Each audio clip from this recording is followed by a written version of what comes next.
Xin chào các bạn đã quay lại với kênh Cô Ba Bình Dương. Bạn đã bao giờ có ý tưởng sẽ thêm thứ này vào món gà ram chưa? Nếu chưa thì hôm nay thử làm thật với mình nha. Gà ram vốn dĩ đã ngon, sẽ thêm mềm và rất là thơm luôn. Rất đơn giản phải không? Nào chúng ta cùng thực hiện ngay món này nha. Chúng ta có thể xem những thành phần nguyên liệu chi tiết, hình ảnh nguyên liệu cụ thể để thực hiện món này ở cuối video, hoặc tham khảo những dụng cụ nhà bếp mình hay sử dụng bên dưới phần mô tả của video. Hôm nay mình dùng đùi gà và má gà để ram ha. Mình đã rửa với muối, rượu và giấm pha loãng để bán đi mùi tanh. Để thật ráo nước rồi mới ướp nha các bạn. Mình dùng nĩa xăm vào phần thịt dày để gà dễ thấm gia vị ha.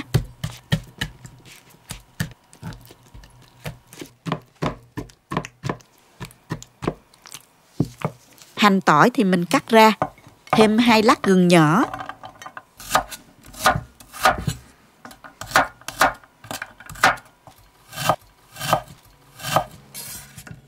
Cho hết vô cối giã nhuyễn. Chút nữa mình sẽ vắt lấy nước để khi áp chảo gà sẽ không bị cháy ha.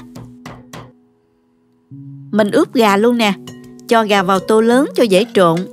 Với 1 kg 3 thịt gà, mình sẽ ướp lượng gia vị gồm có: nửa muỗng canh bột nêm gà, các bạn dùng bột nêm nào cũng được ha. 1 muỗng canh nước mắm, 2 muỗng canh sốt ướp thịt nướng. Mình dùng sốt ướp thịt nướng của Lee Kum Kee đó các bạn. Các bạn có thể dùng loại khác cũng được. 1 muỗng cà phê màu caramel thắng từ đường, 1 muỗng canh đường, nửa muỗng cà phê tiêu, 1 muỗng canh tương ớt, nửa muỗng cà phê ớt bột paprika để thêm màu đẹp cho món ăn, 1 muỗng canh dầu ăn để thịt không bị khô,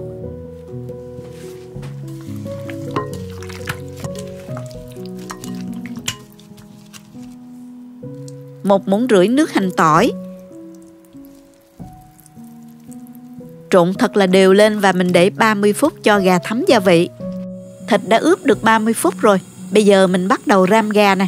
Cho vào chảo 2 muỗng canh dầu và mình cho từng miếng gà vào áp chảo nha. Áp cho săn cái phần da trước nha các bạn.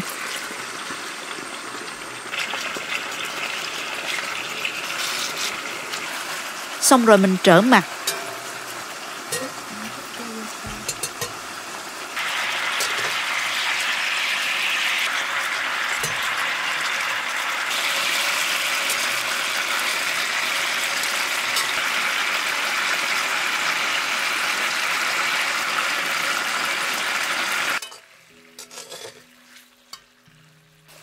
Thịt nó vàng nâu như vậy là được rồi. Tiếp theo thì mình cho luôn vào đây 180ml bia. Đây là bí quyết nhỏ giúp thịt nhanh mềm và thơm hơn. Mở lửa lớn cho nước sôi nè.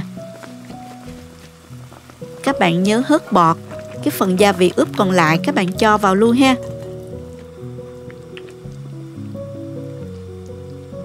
Mình đậy nắp hạ lửa vừa và mình ninh cho gà nó nhanh chín nha.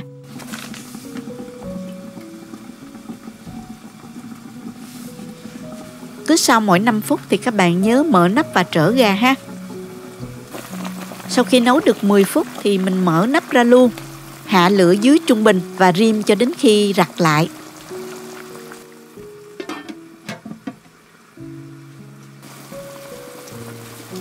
Khi thấy phần thịt từ từ nó sắc lại thì các bạn giảm lửa nhỏ và trở gà cho đều, tránh gà bị cháy ha.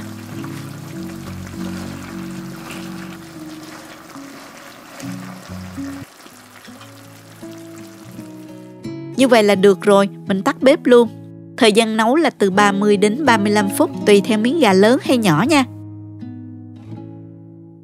Thơm lắm luôn các bạn, nhìn là thấy đói bụng liền. Mình cho ra đĩa và dùng thôi. Món này ăn với cơm hoặc bánh mì đều rất là hợp. Gà mềm, thịt không bị khô, thấm gia vị vừa phải, rất ngon và dễ ăn. Nhờ có bia nên thịt rất mềm và thơm lắm nha. Chúc các bạn có những bữa cơm thật ngon miệng với gia đình thân yêu của mình nha.